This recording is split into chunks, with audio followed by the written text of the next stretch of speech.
The Science of Magic with Gwilda Wiyaka is largely an opinion talk show. All opinions, comments, or statements of fact expressed by Gwilda Wiyaka's guests are strictly their own and are not to be construed as those of the Science of Magic or endorsed in any manner by Gwilda Wiyaka, Relmar McConnell Media Company, its affiliated networks, stations, or employees.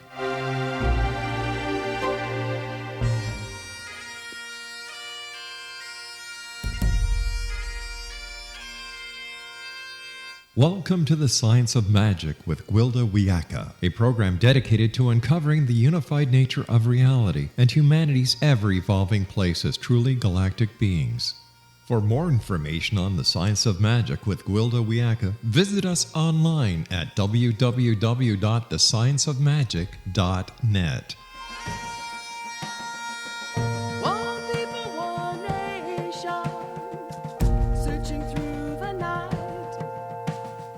Hello, dear friends, and welcome to the Science of Magic, a program combining the science and magic of today's leading topics to generate evolutionary thought and co-create new solutions.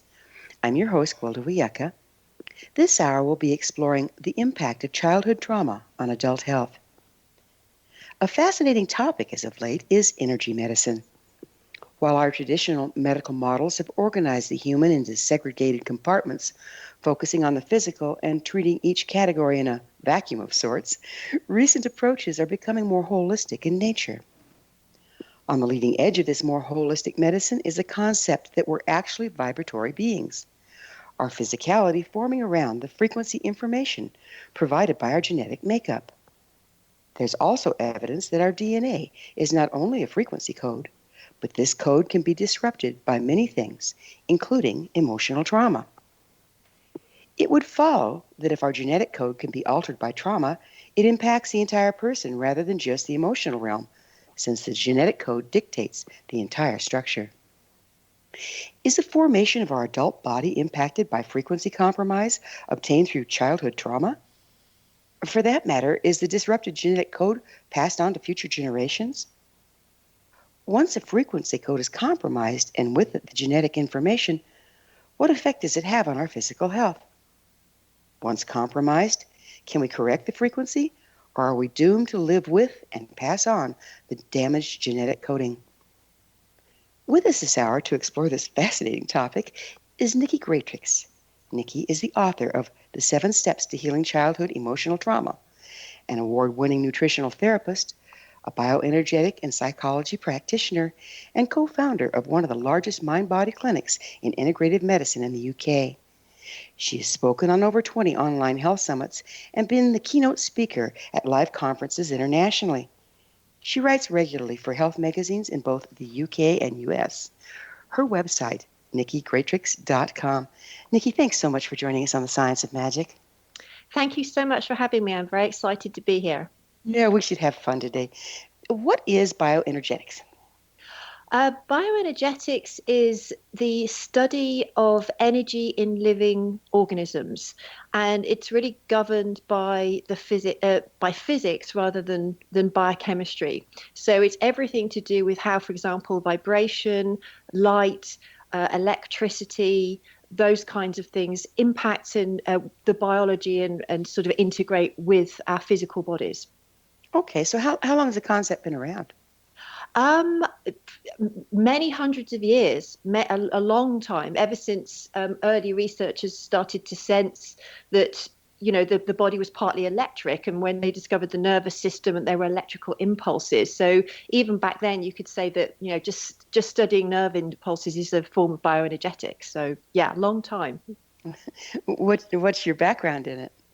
So I got interested in bioenergetics. I have been involved for a while, since about the last 5 years. I actually worked with a medical doctor. He was used to be a surgeon, and he was working with lasers, and he was doing laser enhanced therapies. So a laser light is a phenomenally interesting area of bioenergetics. So I originally worked with him. He was a medical doctor, and I was looking at the impact of light on people and enhanced enhancing supplements with laser light. And then I actually trained as a bioenergetic practitioner with Ness Health, run by somebody called Hari Massey, who co-founded a company to test the energy field and use what he's calling infoceuticals, which are kind of like the next generation of homeopathy.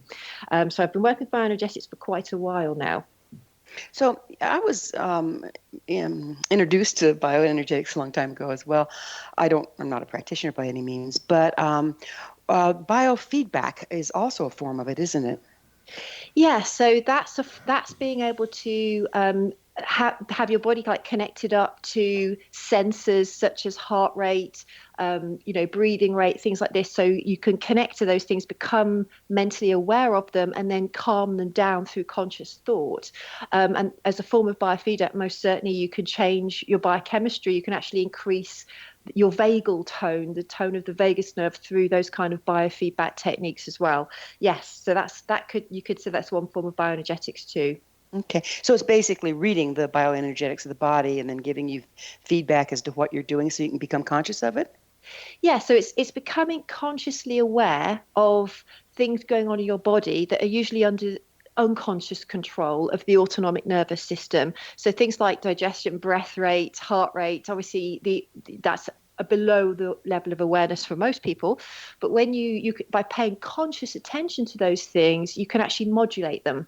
And biofeedback is a form of allowing you to do that by giving you the real-time data that you're observing. It's just like meditation, like observing thoughts and then, calming the mind down. You can do that the same with most biological markers. You can do it even with your own brain waves through a process called neurofeedback, which is very similar to biofeedback, except you're looking at activity patterns of the brain on a computer screen. So again, it's these unconscious patterns that you can become aware of and then modulate through awareness. That's interesting. It's like the yogis and the Sufis and the shaman have been doing that for 60,000 years, right? Absolutely. And this is one of the most exciting things, is that every day there are mainstream studies coming out, either backing up what people have been doing for thousands of years in yoga, or actually showing how something like that works, and why, for example, deep breathing has such a powerful effect on calming the mind, for example.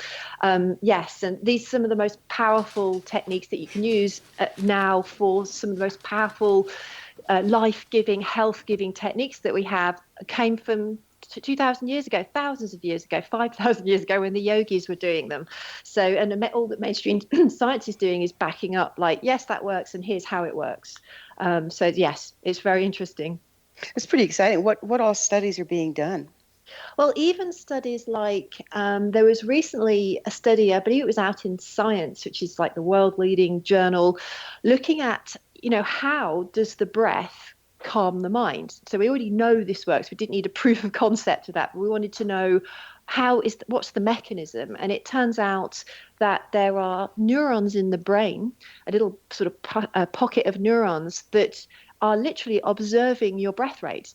And as the neurons are sensing your breath rate, and for example, your breath rate slowing down, the neurons are getting the message that, oh, everything in your environment must be okay because you're slowing your breath rate down. So then it sends a message to the amygdala and the other parts of the brain to say, we're safe, you can calm down. And so that's how it works. If you start breathing fast and you're speeding up your breath rate, this pocket of neurons observe that and go, okay, there's a problem, we're on high alert, perhaps there's a saber-toothed tiger, and that pocket of neurons then sends the message to other parts of the brain to trigger off the fight-flight response. So they've actually shown, where the neurons are that do that. Now, that's just one example. So it sounds like this is the mechanism by which you can control your own adrenal response. Absolutely.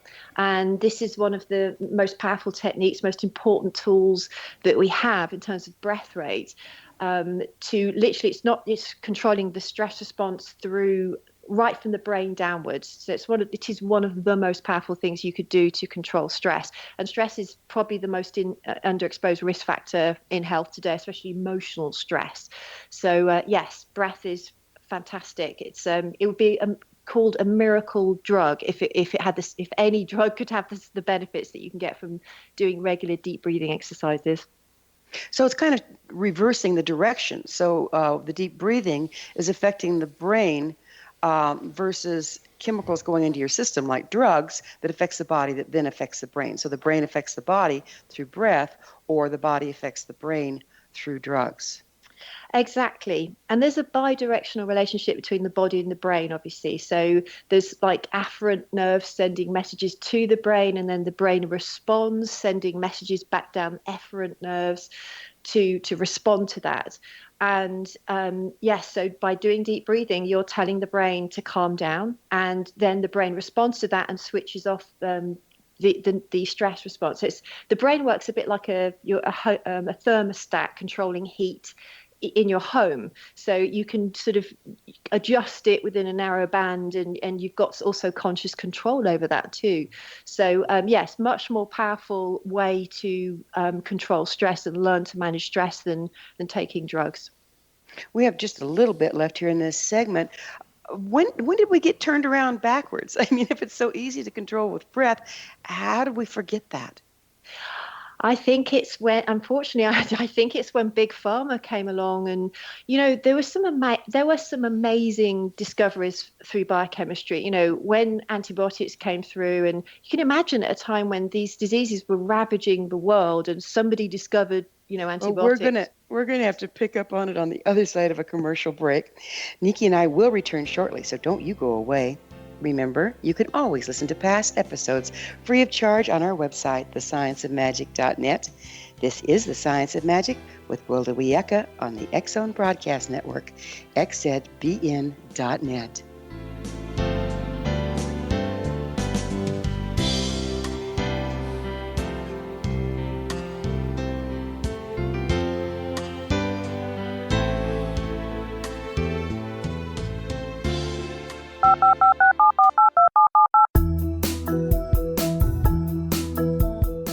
Did you know that when you're on the road with limited data or Wi-Fi, you can still listen to the X-Zone radio show with Rob McConnell, The Science of Magic with Gwilda Wiyaka, X-1, Dimension X, Space Patrol, and every minute of the X-Zone broadcast network by calling 213-401-0080, courtesy of Audio Now. No smartphone, app, or internet needed. It saves your data plan, and it's free if you have unlimited minutes. Call 213-401-0080 to listen on any phone, anytime, anywhere. Remember 213-401-0080 for the best of the paranormal, parapsychology, and sci-fi radio programming anywhere, 24/7, 365. You have heard of the X-Zone? Now watch it on Simul TV, plus 500 video games, live TV channels, free video on demand, worldwide, and more. Does this sound like tomorrow's television? Well, it is, but you can have it today, right now. It is Simul TV. Simul TV offers what the others only wish they could provide. 15 exclusive channels like X-Zone, Sci-Fi, and Horror. We are worldwide. No other provider offers that. 500 built-in video games. No need to have an extra expensive system. We have them included. Free video on demand. Live streaming events from around the world. Interactive online network, and much more. Tomorrow's TV today. Simul TV. Sound too good to be true? Well, it's not. You can have Simul TV today. Sign up at simultv.com. Do it today.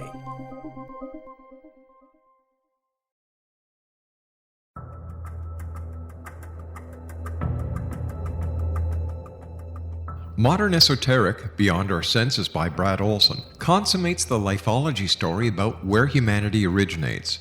It is the lost continents, the primitive wisdom, the mythos of creation, and the rethinking of ancient history as we are taught in academia. There is much more to the story than what we have been told. As this is the first book in the Esoteric series, Modern Esoteric starts at the beginning of time and accelerates up to this modern age. Future Esoteric is book 2 in the series and takes a forward-looking position ahead of today with an open and honest examination of the ET issue and various unexplained phenomena. To discover the writings of author Brad Olson, visit www.bradolson.com. That's www.bradolson.com.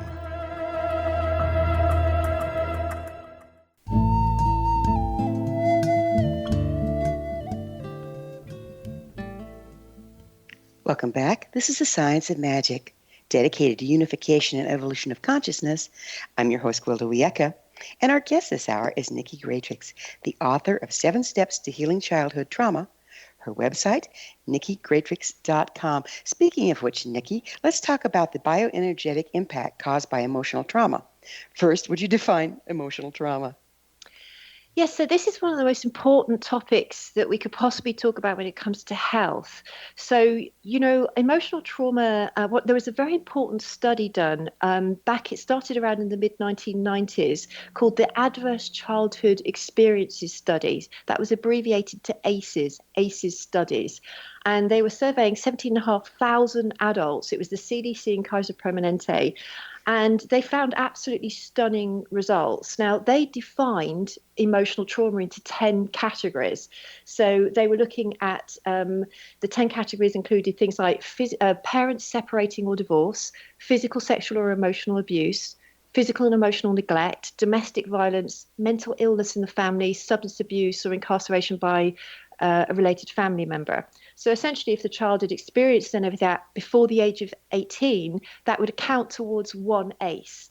And essentially, they found with this gigantic study, which is one of the most important studies done in medicine, is that if you had a high level of exposure to ACEs, you had a dramatic increased risk of 7 out of the top 10 causes of death. If you had a moderate exposure, say 6 ACEs, you have a 20-year reduction in lifespan. If you had just 4 ACEs, you had an over 400% increased chance of developing depression in adulthood, Alzheimer's in adulthood. You were more than 12 times as likely to be suicidal in adulthood, and it went across the board. And if you had 8 ACEs or more, you had triple the risk of lung cancer and 3.5 times the risk of heart disease. So when we talk about emotional trauma, it's those kinds of categories. And, just hopefully just demonstrated there that it's very important and has a huge impact on our health across a lifetime. So how many total of the ACEs are there? There were a total of 10 that you could get. They had 10 different categories. And, even just having 4 ACEs had a significant impact. Just 2 ACEs increases your risk of autoimmune diseases by up to 100%. And they actually found, for example, that in women, the correlation of risk of getting autoimmunity after having childhood adversity in childhood is the same link as smoking and lung cancer. So this is one of the most underexposed risk factors for health today. Well, judging from your list, I'm doomed. Why am I still alive? Okay, so, that's the point. 67% of all the adults surveyed had at least one ACE. So these are really prevalent. And of those people who'd had at least one ACE, 80% had more than one. So this is epidemic levels. And we can talk about how that 67% was also an underestimate when we start talking about intergenerationally inherited trauma as well. So it's almost everybody has had one or experienced one or knows somebody in their family or has potentially inherited the impact of trauma from a parent or and so on. So yes, very prevalent. It seems like, as I'm sitting here looking at it, due to the fast-moving pace of our society and everything else, it's getting worse instead of better. And then it's cumulative. Is that correct? That is correct. And that would be very unfortunate if we talk about it getting worse. Emotional neglect, we're not an emotionally savvy society. And a lot of ACEs, adverse childhood events, are what we call silent ACEs. There's obvious traumas. We call them big T traumas. Obvious things are things like, being physically beaten, say sexual abuse or a rape. It's obviously something that physically happened. But most trauma in childhood is actually coming from what we call a relational trauma. They also call it ambient trauma. It's not one specific incident, and it's not always something physical. It's emotional neglect. It's emotional verbal abuse. It's having narcissistic parents. And this leads on to different kinds of symptoms in adulthood. And I would say there is an awakening going on about that. So very slowly, people are waking up and realizing, okay, there's something else. Big T. It's not just about big T trauma. It's also this attachment and developmental trauma. So I'm hoping with that awakening that these things will start to be addressed as well. But it's a slow process, unfortunately. Yeah, but sometimes things have to get very obvious before you can start working on them. And that's what I mean by getting worse. It's become cumulative over so many generations. And now we're starting to look at it and go, there is something awry. Because we're seeing tendencies in, say, for instance, races that have gone through like the Holocaust or the Trail of Tears, that now they're starting to show a very consistent damage that's passed down to those that weren't even involved in it. Have you seen that, and can you explain it?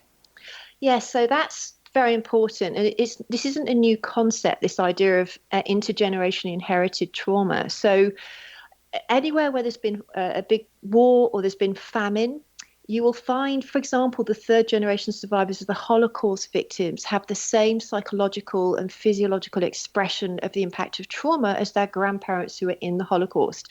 And you see it in parts where, for example, where the Khmer Rouge, had influence, where there was famine in Europe and so on. And, that this may seem strange, but even mainstream science is backing up that it's totally possible. So, for example, they've done mice experiments where a traumatized male mouse, they found that the RNA expression in the sperm changes through the trauma. And if you inject that sperm into healthy, untraumatized female mice, the offspring still have the expression of the traumatized male mouse. So we can rule out bad parenting because mum was healthy, but still the offspring are still traumatized. So you're talking about, trauma affects through epigenetics the expression of the DNA, and that the DNA doesn't go to zero and start from scratch. That DNA expression gets passed on to the offspring. So the DNA itself is not changing, it's the expression. And this is how we have environmental influences being inherited.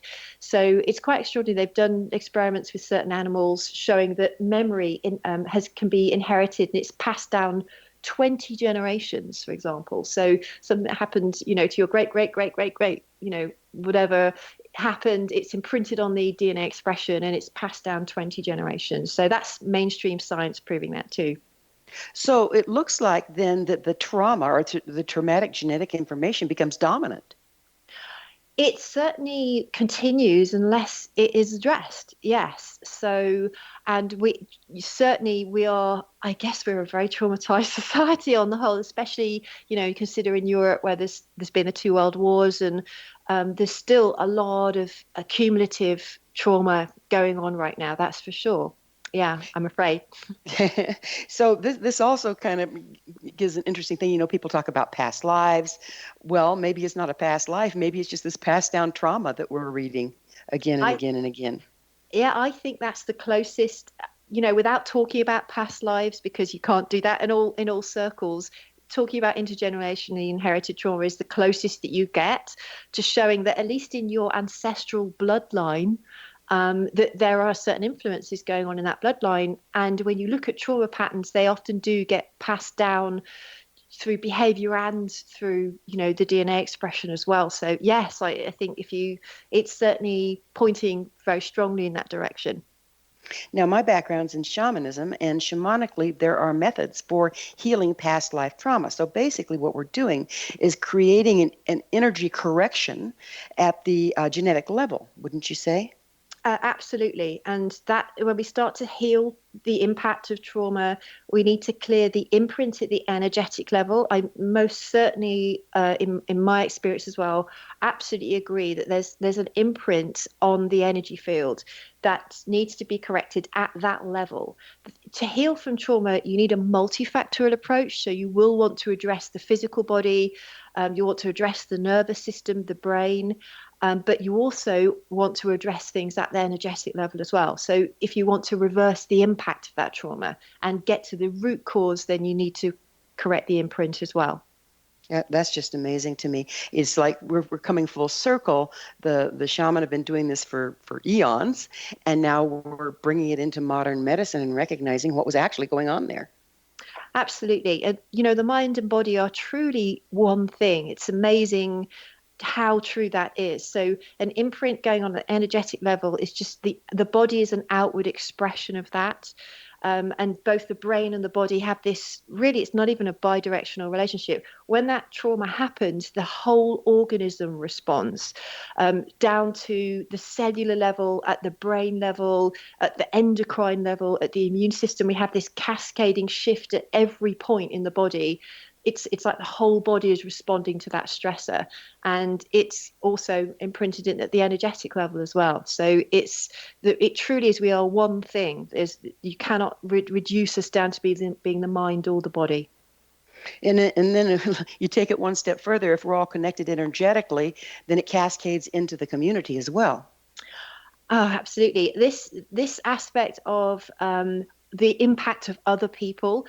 I mentioned most trauma is actually relational or ambient. It's to do with the relation of the child with their primary caregivers. It's all about other people and the impact of other people. And there are gigantic studies showing that the quality of your social relations and the quality of how connected you feel in your community is a greater predictor of basically survival than things like body mass index, whether you smoke or not, your blood sugar levels, the quality of your social relations. So Fascinating. Yeah. We're going to have, this is something I really want to pick up on the other side, but it is time for another short pause. Niki and I will return to our discussion on the other side of this break, so don't you dare go away. Don't miss all the wonderful things we offer on our website, your resource for creative solutions in a changing world, thescienceofmagic.net. This is The Science of Magic with Gwilda Wiyaka on the X-Zone Broadcast Network, www.xzbn.net.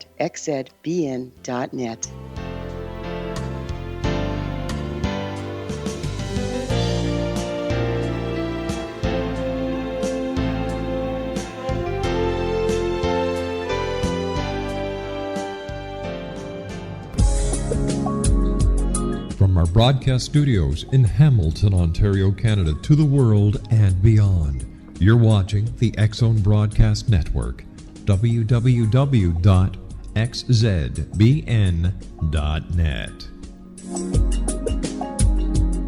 AVS Media Den.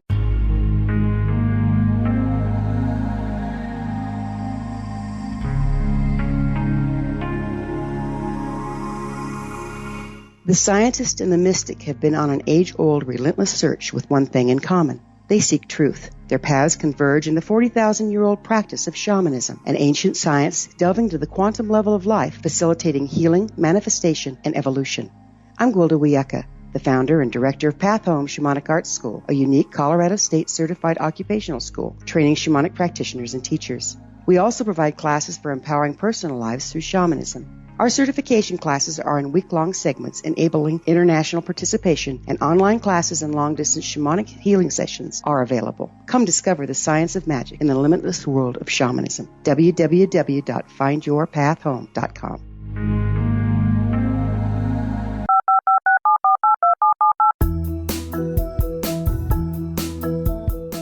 Did you know that when you're on the road with limited data or Wi-Fi, you can still listen to the X-Zone Radio Show with Rob McConnell, The Science of Magic with Gwilda Wiyaka, X-1, Dimension X, Space Patrol, and every minute of the X-Zone Broadcast Network by calling 213-401-0080, courtesy of Audio Now. No smartphone, app, or internet needed. It saves your data plan, and it's free if you have unlimited minutes. Call 213-401-0080 to listen on any phone, anytime, anywhere. Remember 213-401-0080 for the best of the paranormal, parapsychology, and sci-fi radio programming anywhere, 24/7, 365.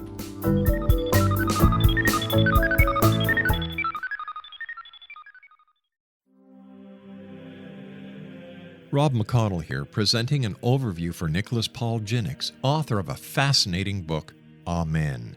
It presents facts revealed by Egyptologists, facts that enable us to understand why Amen is the beginning of creation of God.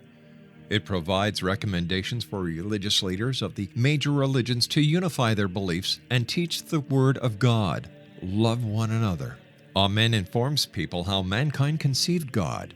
It was the Egyptians that developed the concepts of a soul, a hereafter, and Son of God, And finally, after the worship of many gods, they conceived the belief in one universal God, the maker of all there is. For more information, visit www.futureofgodamen.com. That's www.futureofgodamen.com.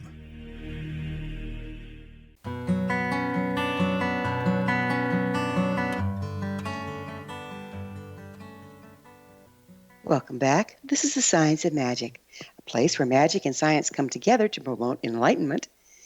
If you enjoy all the wonderful topics on our program, visit my blog where the adventure continues at our website, thescienceofmagic.net. I'm your host, Gwilda Wiyaka, and we're speaking with Niki Gratrix.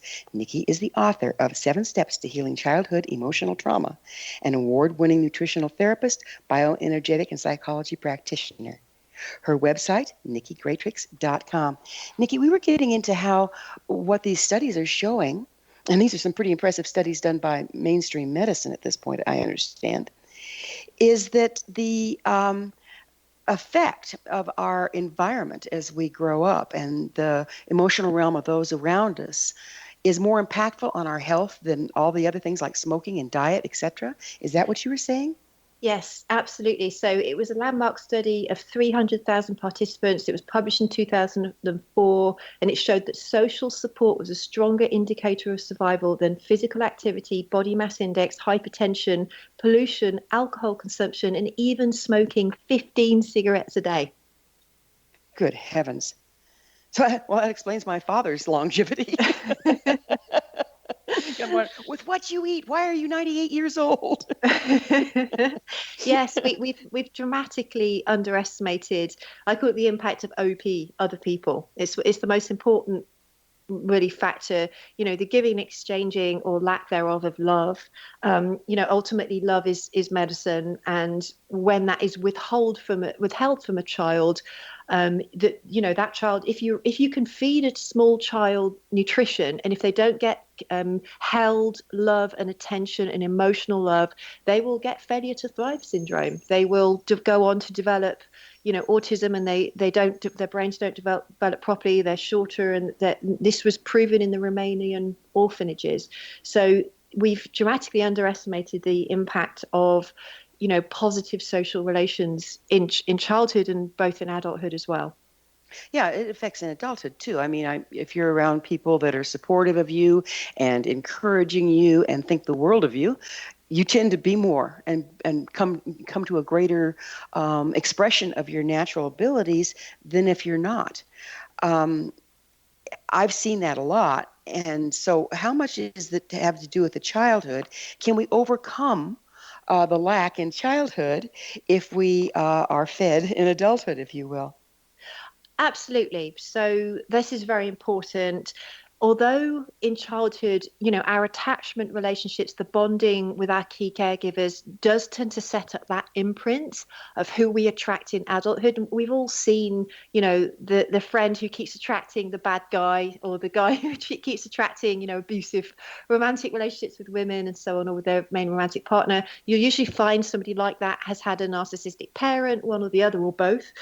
And these types of patterns do get passed down. So there's this sort of full intervention needed again, where you'll want to address that at the imprinted level, at the energetic level, but you'll also want to address that, I would say, even through kind of the biochemistry as well, and lifestyle factors, and cognitively to become aware of that pattern, that you're running that pattern.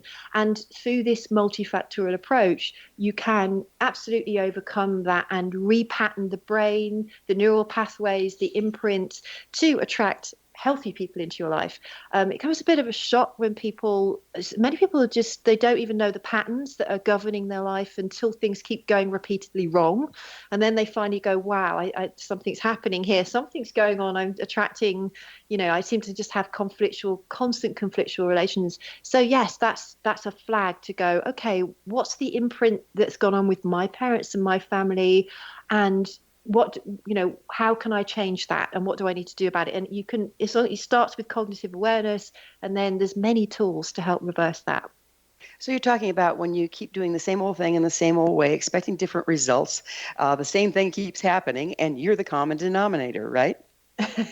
Yes, that'd be right. To a degree, we do create our own reality. It's just that some of the patterns that are governing our life are quite unconscious to us, especially these sort of these traumas that are imprinted very deeply at the energetic level. Sometimes we can't see how they play out until we've lived as an adult for a while, and then when usually it's when things aren't going our way that we start to go, hold on a second. Either we get a health condition, and there's them printing around that, or we keep attracting conflictual relationships, or we're having trouble in success in some area of our life. That's when you need to stop and say, okay, is there something that I've inherited here, a pattern that has been passed down to me? And the brilliant news is that you can stop that pattern for your entire ancestral lineage. And that's an amazing thing, because if you address that in yourself, you're not going to pass that on to your children. So that's a great incentive for people to address it in this lifetime. If we can, I'm going to get a little esoteric on us here, but if we consider that time is not linear, does addressing these patterns and changing the distortion in our frequency through different modalities change not only the situation for our descendants, but those of our ancestors as well? Well, in my belief, I believe it's so. Obviously, I couldn't show the science behind that yet, but you know what this is like. What we know intuitively is being proven by science, usually decades later. But I personally do feel that, it's never too late to have a happy childhood. So, and I think that when you start to address the imprints, it's not only is it changing, you can change past events, which change how you are experiencing the present. It also changes your relations, especially if you're healing something that involves a family member, that also impacts that family member, whether they're alive or not. So Yeah, it's amazing, isn't it? It's like, and also what I've seen is when people start to heal energetically, they change how they remember their history as well. that's it, exactly. So there are certain techniques and tools that where you can change the perception of the event. You accept maybe what happened back then, but your perception of it can be completely reversed. And there are certain techniques like matrix re-imprinting, for example, which is a type of an extension of EFT, the emotional freedom technique, where it's literally a tool where you take somebody back in their, imagine them to take them back to the childhood and to the certain events that happened, and you reimagine a new sort of outcome.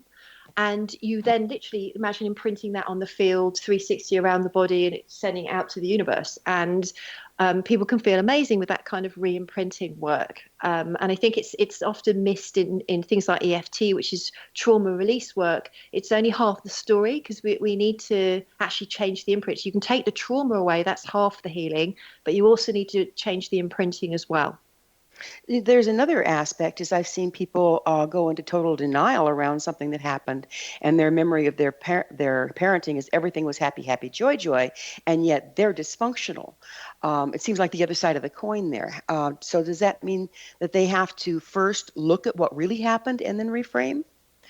Yeah, that's a gigantic issue. That the whole issue of disassociation, this is epidemic, and all the therapists working in this area are, half the issue is having people.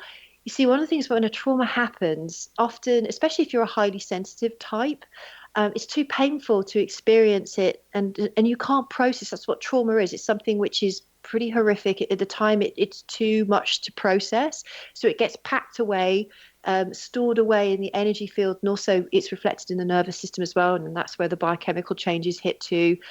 And essentially, that gets stored until you'll have, detonating points that happen in adulthood. So that's where the dysfunction comes in. So, somebody says something, or, a partner leaves and the person goes crazy or can't cope.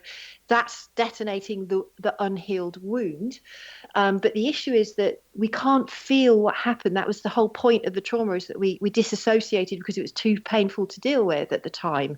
So most people can't feel their feelings, and they're not actually fully inhabiting their physical body. And this is actually why there are a lot of body therapies coming through now to help heal trauma. Things like somatic experiences, even yoga therapy can be profoundly important. It's getting people's consciousness and awareness back into the body because they've run away because it was too painful. And through breathing, so conscious breathing, things like yoga, bringing conscious awareness back into your body, you'll start to connect to those feelings again in order to release them. So you need to spend a lot of time feeling safe in your body, doing a lot of safety preparation work. And then when the feelings come back, you know how to handle that. And, you might have some strong feelings coming up, but they are just emotions and they'll pass through. And they need to be felt to be released. And that's part of the recovery work from trauma as well. It seems like, and we're going to have to pick up with this on the other side of a break, but it seems like the very disassociation is why the trauma is passed on, is because if we're disassociated from ourselves, we don't realize how much it hurt. And that's just the way we were treated, and therefore it's okay, and we pass it on to our children. If we can't feel the pain in us, we will give that pain to other people because we're unconscious of how much damage that is to the other person because we can't feel our own feelings. That's exactly right. Wow. Very intense. So it's like, we parent like we were parented, and if we think it was okay, we're going to do it because we think it's okay. And on it goes generation after generation after generation. On the other side of this quick break we're going to have to take, we're going to pick up on what can we do about it? How can we change it? We do have the power, I'm sure of it. But we do need to take a quick break. Niki and I will be back shortly, so don't dare go away. Visit our blog to ask questions and share your thoughts as we continue co-creating new solutions in a changing world at our website, thescienceofmagic.net. While you're there, join our email family to be the first to receive our topic-driven episode collections. We are your resource to altruistic professionals of science and the esoteric, working to create common ground for the betterment of our world. This is The Science of Magic with Gwilda Wiyaka on the X-Zone Broadcast Network, xzbn.net.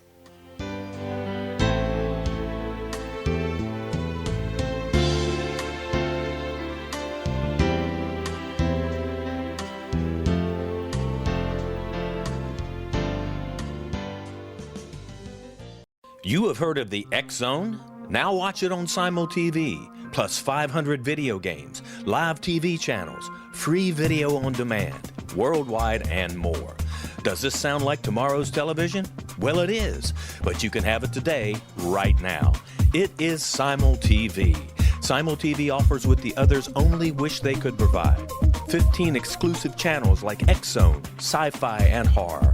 We are worldwide. No other provider offers that.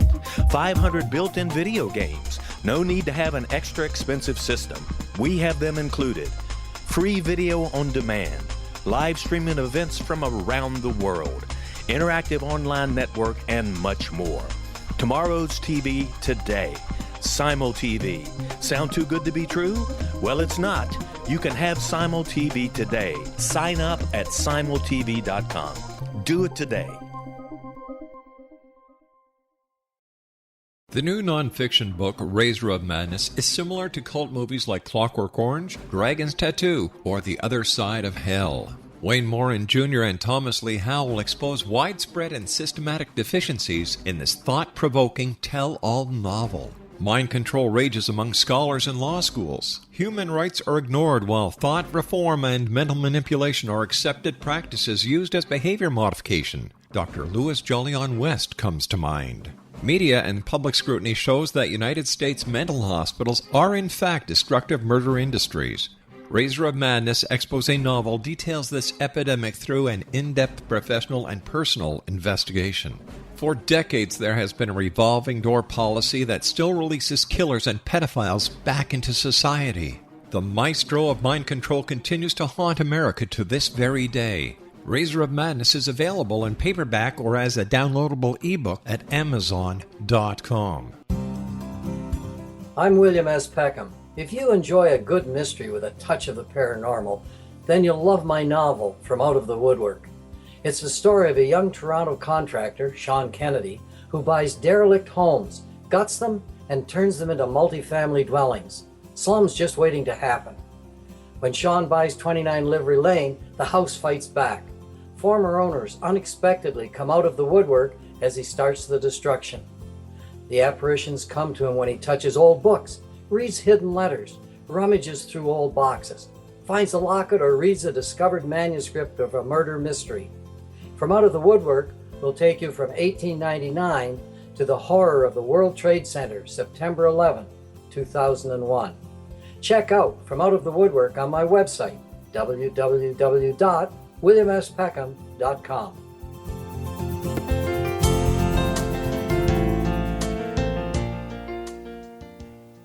Welcome back. This is the Science of Magic, bringing together gifted people of service to the world.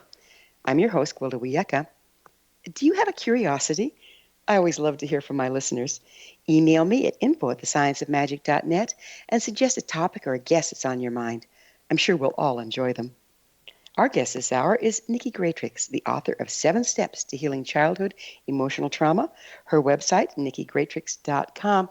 Niki, you know, we've pointed out that shamanism is an ancient form that has been working at this level since forever. However, there's no longer a reliable shaman on every corner. So what are we going to do here? What are the answers to these problems we've outlined for the past 3 segments? Yes, so as I alluded to, I think to recover from emotional trauma, you need this multifactorial approach.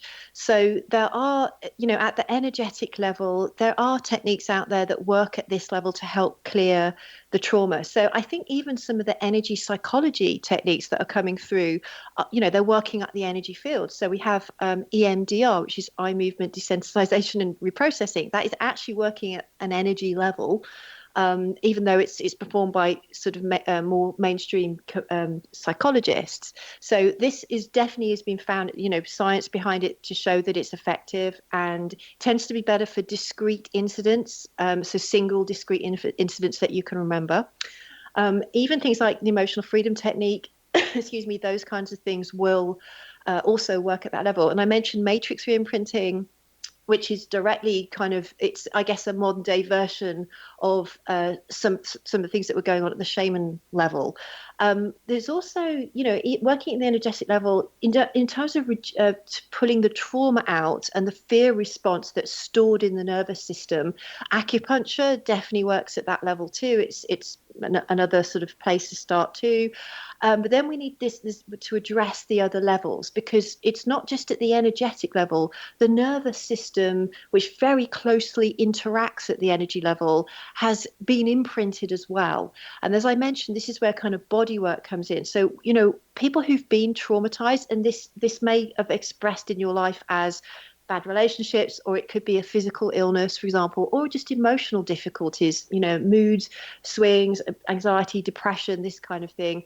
The nervous system and the brain have also changed too, and they need modulating. So there's so many things you can do to help that too. As I mentioned, physical therapies, yoga. Traumatized people often can't feel their bodies. They don't have good balance. They often kind of can't feel into their physical body, and so regular sort of doing a daily exercise of that can be profound. Anything which stimulates the vagus nerve. The vagus nerve is an extraordinary nerve in the body. It is the sort of connection point between the mind and the body. When we have a good functioning vagus nerve, it's anti-inflammatory. We digest better. It has profound physiological impacts. But we also, with a high vagal tone, we feel good. It's the positive emotional joy state. And that's exactly where the mind-body connects. So anything which stimulates the vagus nerve will help modulate the brain and reset the nervous system out of this trauma response. Breathing, yoga, tai chi, qigong, singing, humming, exercise, these are all things that trigger the vagus nerve. Positive social relations. Bizarrely, there's even some things you can take, biochemical things you can do, like fish oil supplementation actually stimulates the vagus nerve. Pretty amazing. So there's actually many, many different ways that you can also do that, stimulate the vagus nerve and help modulate the brain. There are actually, I think it's very important as well, I would just throw this in there, that just purely physical approaches, diet can be a very important part of this. When we have stress from a young age, it resets the glucocorticoid receptors in the brain. It changes the epigenetic expression of the neuroendocrine immune system. It changes the digestion. So those interventions, naturopathic interventions to correct leaky gut, to correct gut dysbiosis, to rebalance the hormones, maybe to have thyroid checked. I do recommend people do intervene at those levels as well to correct at the physical level, because this is the sort of that's a true holistic approach, if that makes sense. Yeah, it does. So are there markers or different kinds of trauma that we can predict what physical illness is likely to break out based on the type of trauma? That would be very cutting edge. It's just started to come through in the research. There's a brilliant book called When the Body Says No by Dr. Gabor Mate. You may know that book, where he goes through a lot of different types of physical illnesses and looks at the psychology of each of those types of people that tend to express certain disease states. Certainly I see that yes, the answer is yes. It's an ongoing area of research. So, for example, you see in chronic fatigue syndrome and burnout, there are certain personality types. It tends to be perfectionists, achievers, and also the overgivers are all prone to those types of illnesses. That's backed up in the literature and the scientific literature. Fibromyalgia is often where there's a lot of unresolved anger and emotional trauma, often from a highly sensitive type that's not being expressed and actually changes the way that pain is perceived in the body, for example. Yes, there needs to be books written about this, and yes, that is definitely unfolding. But Dr. Gabor Mate's book is a good place to start if that's interesting to you and you want to kind of dig in. What's the profile of Parkinson's? What's the profile of cancer, and so on? It's very interesting. So you said something interesting. You said a whole bunch of stuff interesting, but what I'd like to track now is we think we have personalities. Are our personalities just a reflection of our damage? Exactly. Brilliant question. So this often what happens in childhood, essentially when we don't get that emotional love that is unconditional and we don't properly bond and sort of bond with our parents all the way up to, it can be up to the age of 18, we will have survival mechanisms to deal with that. And it's too much to accept that maybe, oh my goodness, the parent was dysfunctional and, it's their fault. We don't do that as children. We normally internalize it to some degree, and how we choose to respond to that, essentially that unconditional love wasn't there. We have a self-love deficit disorder right there, and we have to compensate for it. And so when we don't feel enough exactly as we are, we have to make up for it by, for example, becoming an achiever. So we become a super achiever and we think we can earn love through doing this. Someone else has to do everything right. If I just do this perfectly, I'll get the love I deserve. So you become a perfectionist. Another type is the giver. There's Alice Miller's now notorious book, The Drama of the Gifted Child, and it's about how the caring profession is full of therapists that are actually had attachment trauma, and they learned to survive that by learning, if I give love and I am focused on the other person, I seem to get a response, I seem to get love back. But of course, it's completely conditional. And in all of those cases, what happens is one way or the other, they become a type of addiction, because when we stop doing those things, we feel the void within that we're running away from. And so this kind of behavior, it's driven by deep-seated belief or feeling of not feeling loved as you are. And then it's this unconscious pattern which drives the behavior. And that's how people burn out. It's how people don't do enough self-care, end up giving themselves away, over-giving chronically to others. And that's a huge stress on the body. And eventually you're going to develop some illness or other. Usually it's just, where's your genetic weak link in the chain? And, somebody will go on and get digestive disorders. Someone else might get Alzheimer's. Someone else, they have the genes for chronic fatigue syndrome, if that makes sense. Yes, so absolutely. it's critical. This is critical. This is where chronic complex illness starts. It starts right when did we have a sense of feeling good enough in the world exactly as we are. And when we don't get that, we usually make up for it. And by the way, this is where all addiction comes from as well. So if you have high levels of ACEs, if you have 4 ACEs, for example, you're 7 times more likely to engage become a binge drinker, 11 times more likely to use injection drugs, more than 3 times as likely to engage in risky sexual behavior.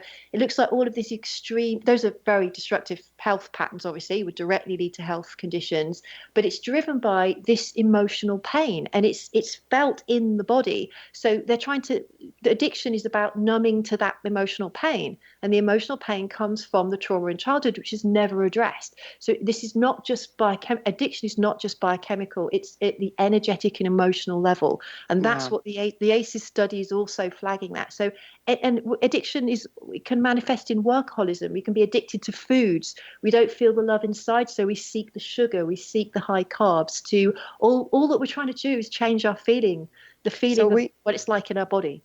We have about 1 minute left. What would you recommend to people? How can they tell if this is what they're dealing with, and what would be the first step for them? I would in 1 minute. Start the exploration process. So it's all about knowing thyself ultimately. And, if you suspect that you've got something going on in your life and it could have come from something in childhood, start by acknowledging that and exploring it. Maybe even speaking to parents about, you'd be amazed about what you find out when you ask especially what was going on in your life in your early years and things your parents never shared with you. If there are events that you have trauma, have you talked to somebody about it ever? Many people have never done that. It needs to be a non-judgmental, sort of a trustworthy person. Start journaling. And also, if there was a lot of trauma and it was early, if it's a lot and it's intense and it was early, I would go and seek a professional. Niki, I'm so qualified. It's amazing. Yeah. We could go on for 2 more hours, and we'll have to do that someday. But I'm afraid our time has come to a close. Thank you so much for coming on the show. Thank you so much for having me. Our guest this hour has been Niki Gratrix, the author of 7 Steps to Healing Childhood Emotional Trauma, an award-winning nutritionist, therapist, biogenic, and psychology practitioner. Her website is nikigratrix.com. Remember to join our email family to stay abreast of all the exciting new things we have coming up at thescienceofmagic.net. This has been The Science of Magic with Gwilda Wiyaka. Our executive producer is Rob McConnell, and we're coming to you on the X-Zone Broadcast Network, www.xzbn.net. Until next time, dear ones, may you be blessed with knowledge and covered with love on your sacred path to wholeness. Searching through the night, one people, one nation, searching for the light.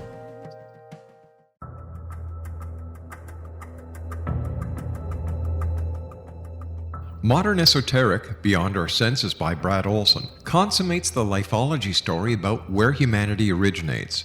It is the lost continents, the primitive wisdom, the mythos of creation, and the rethinking of ancient history as we are taught in academia. There is much more to the story than what we have been told. As this is the first book in the Esoteric series, Modern Esoteric starts at the beginning of time and accelerates up to this modern age. Future Esoteric is book 2 in the series and takes a forward-looking position ahead of today with an open and honest examination of the ET issue and various unexplained phenomena. To discover the writings of author Brad Olson, visit www.bradolson.com. That's www.bradolson.com.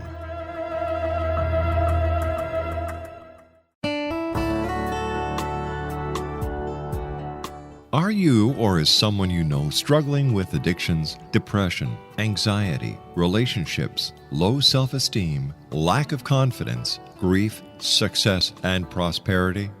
Do you know that your subconscious belief plays a big role in the outcome of your hard work? We can help you permanently change the beliefs that may be the reason for your struggles and failures. We care about getting you the return on your investment and the results you are looking for. We can help you be free of the limitations of your past and in realizing your highest potential. We work with people by phone and Skype. For more information, visit us at www.ritasoman.com. That's www.ritasoman.com.